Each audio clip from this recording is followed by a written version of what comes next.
ओम श्री गणेशाय नमः। मित्रों, आज हम इस वीडियो के माध्यम से हम बात करेंगे भगवान श्री रामचंद्र जी को धनुष भगवान श्री परशुराम जी ने दिया था और चक्र श्री कृष्ण को भगवान श्री परशुराम जी ने दिया था। इस पे हम मित्रों चर्चा कर रहे हैं।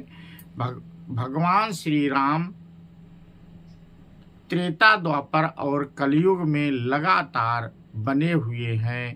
त्रेता युग में भगवान श्री राम को धनुष और भगवान परशुराम ने ही दिया था।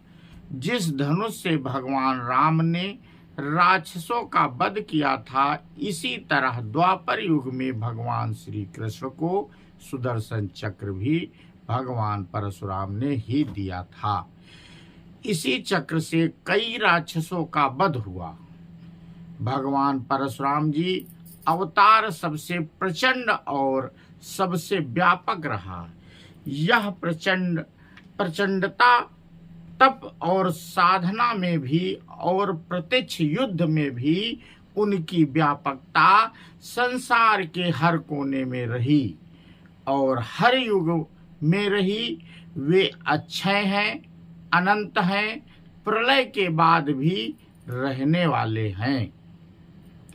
उनका अवतार सतयुग और त्रेता युग के संधि काल में हुआ, अर्थात वे ही नामित हैं। सतयुग के समापन और त्रेता के आरंभ के वे ही निमित्त बने। द्वापर में धर्म संस्थापना के और वे ही निमित्त बने।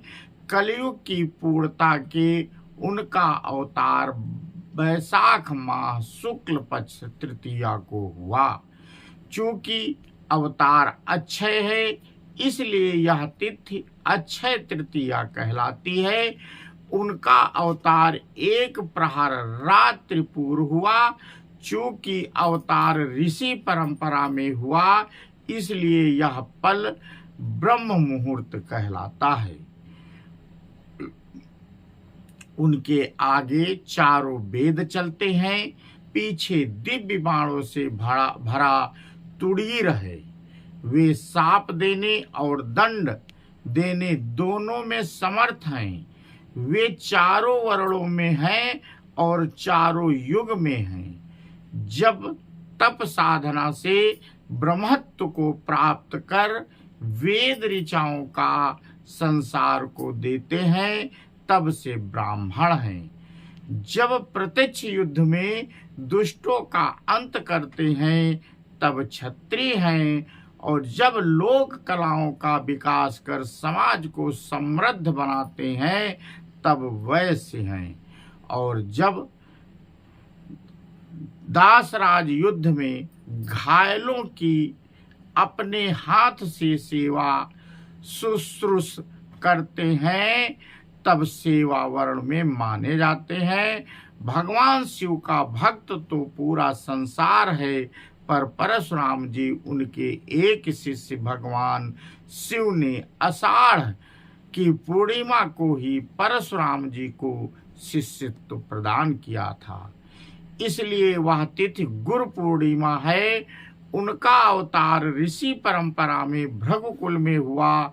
ये वही मिहर्ष भृगु हैं जिनके चरण चिन्ह नारायण अपने हृदय पर धारण करते हैं। श्रीमद्भगवत गीता के 10वें अध्याय में भगवान कृष्ण ने कहा है, मैं ऋषियों में भृगु हूँ। इसी परम प्रतापी भृगुकुल में भगवान परशुराम जी का अवतार हुआ। वे महर्षि चीक के पौत्र और मिहर्ष दमदग्नि के पुत्र रूप में प्रकट हुए।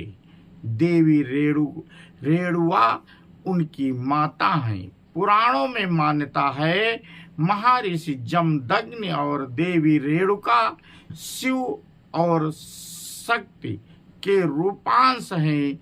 देवी रूणिका यज्ञ सेनी है। उनका जन्म उसी यज्ञ कुंड से हुआ। महाराज दक्ष के यज्ञ में कभी देवी सती ने स्वयं को समर्पित किया था। इसीलिए यज्ञसेनी देवी रेणुका को दैवी सती का अंश माना जाता है। उन्होंने स्वयंवर में धरती के समस्त राजाओं को अनदेखा कर मिहर्ष जमदग्न का वरण किया था। वे राजा रेणु की पुत्री थीं।